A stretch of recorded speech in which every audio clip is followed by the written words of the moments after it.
Good morning, everybody. It is 8:39 right now. One of our favorite people are joining us in studio right now. Maestro Joseph Junta from the Des Moines Symphony in studio with us. And boy, we are just nonstop and going full speed ahead. Yeah, this is a great time of the season for us. You know, I love the fall, first of all. It's a beautiful day today. Right. And this weekend we've got concerts. Our Masterworks 2 concert. We're calling it Symphony and Sculptor.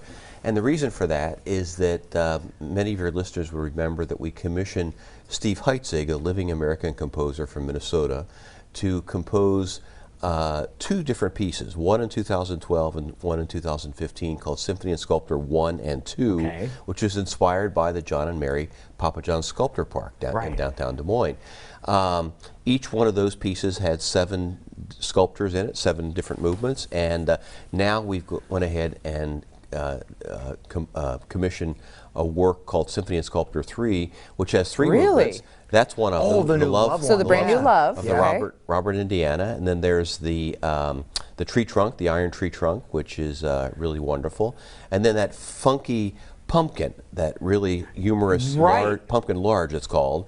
And those are the 3 movements for this. And Steve has done a great job, not only with the orchestration and putting this all together. That's the Heartland Youth Choir, which also is going to join us for this. But the first movement, the tree trunk, is kind of ominous and kind of dark, the way that tree trunk. Yeah, exactly. The second movement is this pumpkin large, and he's composed, because it has polka dots on it. Right. Yeah. He composed a polka. No. And it's called a craft beer polka. So there's a point in it where it stops. There's a vamp. And then Steve comes out and presents me with a craft beer, specially inspired, pumpkin-inspired craft beer. I love it. Let me guess, you're going to have to drink. I'm going to have to drink it. It's in the score. Okay. And I always do what the composer wants. So he presents me with this. We pour a couple glasses, and we toast to the 10th anniversary of the Sculptor Park. And then, and it's a very humorous piece.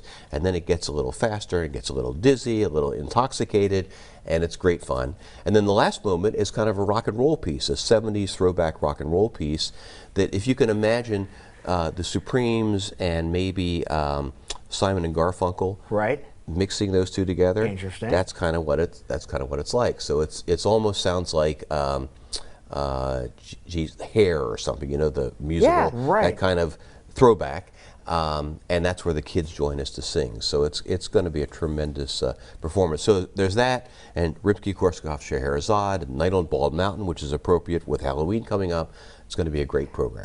What was your ultimate goal when you have the Symphony and Sculpture, now the Part 3, because we continue to add pieces to this amazing exhibit that, you, as you mentioned, celebrating 10 years, going strong in our community. Can't believe that. What was your ultimate goal? Are you hoping that we're thinking about those pieces, maybe giving new life to them, or when we go visit them, maybe we're thinking about the music? Like, I almost want to take you with me and I can go look at these pieces while listening to the music. It fascinates me, Jackie, when I first walked through that Sculptor Park 10 years ago. It fascinates me to sort of just meander from one to another, and you sort of, if you like one, you stare at it. If you don't, you move to the next one. And for me, that evokes some sort of creativity in me. And I thought, you know, this would be great to set with music, so that when people were actually looking at these, they could not only read about the history of it, but also have something in their ear that will play some music that's inspired by it. Are we going to be able to have that available at the piece itself? Yes, absolutely. Okay. Yeah. And there are the 17 pieces already that are down there have that. They do have that. You can have that in your walking tour, yeah. And the other thing, Jackie, that is so interesting about this particular set of sculptors is that Steve was like the perfect person to do this because he's an environmentalist. He believes in clean air and clean water. He's a pacifist. And he uses indigenous instruments. So, for example, in the tree trunk, he uses tree branches for percussion instruments. And in several others that are made of rock or stone, he uses stones as percussion instruments. So these are really vital pieces and important pieces. And I should also mention that Brian Pfizer, a local filmmaker, has also made a film to go with these. So we have not only the music, but also these wonderful visuals. Images, and Brian is a genius. I mean, he's just made some gorgeous film, and we'll be showing those above the orchestra. But it also goes back to me how art is kind of in the eye of the beholder. So what I see or get or evoke from looking at these sculptures can be completely different from somebody else's perception, but how fun to kind of go in the mind of where he's taking you, especially when you were describing the various pieces. The only one that that actually has words on it, I mean, Nomad has letters, all kinds of letters, but the Love Sculptor, the Indiana Love Sculptor, the newest one, is the word, right? Yeah. So when you see that, you actually, you obviously know what it's about, what inspired it. And as I said to the children last night when I rehearsed the children's chorus, I said, you know, we're all surrounded by people that love us or that we love, and this starts with the fact that we know what it's about. So now it's a matter of each individual evoking people in their memory that they come to mind, whether it's family, friends, pets, whatever it is, and that's a pretty exciting sculpture right there. And that's, by the way, one of 3 that are designed like that. It's 8 foot tall, and it's pretty amazing to have. Go check that out. Kind of the motivation behind the movement there. But we're getting not only young singers involved with this concert, but we're wanting to get young professionals involved with what the symphony is all about. And you're doing that with a special event. We are on Friday night, starting at 5:30 in the Civic Center.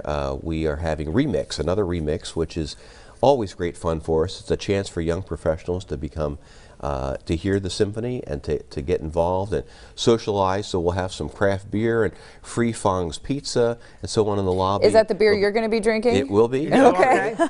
And we'll also have a table where people can actually decorate their own pumpkin large.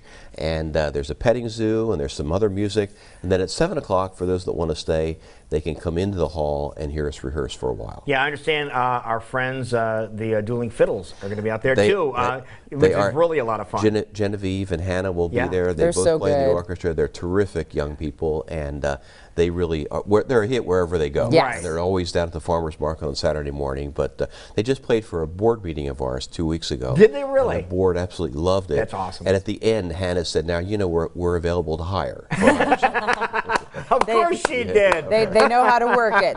They're doing their jobs. Okay, so let's talk about Spotlight at the Temple, because there's something special happening there as well. 1 week from tonight, at October 15th, we have this wonderful musician-curated event where small groups from the orchestra come up with ideas, and the musicians take care of all of this. It's in the on the fourth floor of the temple.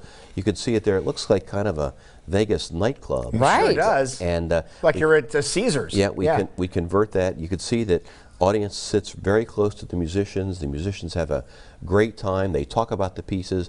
This program is called Stars and Stripes. It's going to feature a woodwind quintet and a brass quintet and a piece by local composer William Doherty called Star Charts.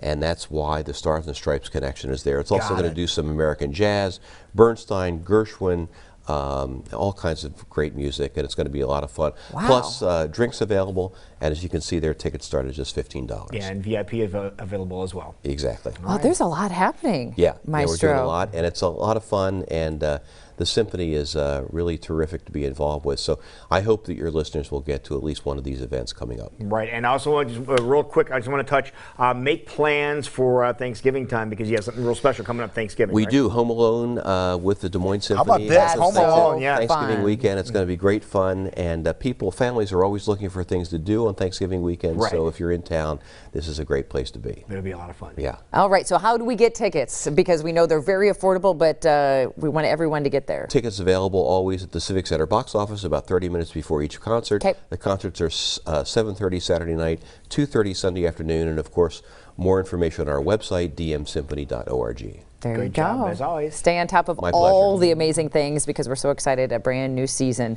with our Des Moines Symphony is up and going. dmsymphony.org. Maestro, always great to see you. Thank you for pleasure. joining us today. Thank you. All right, it's 10 minutes before 9 o'clock.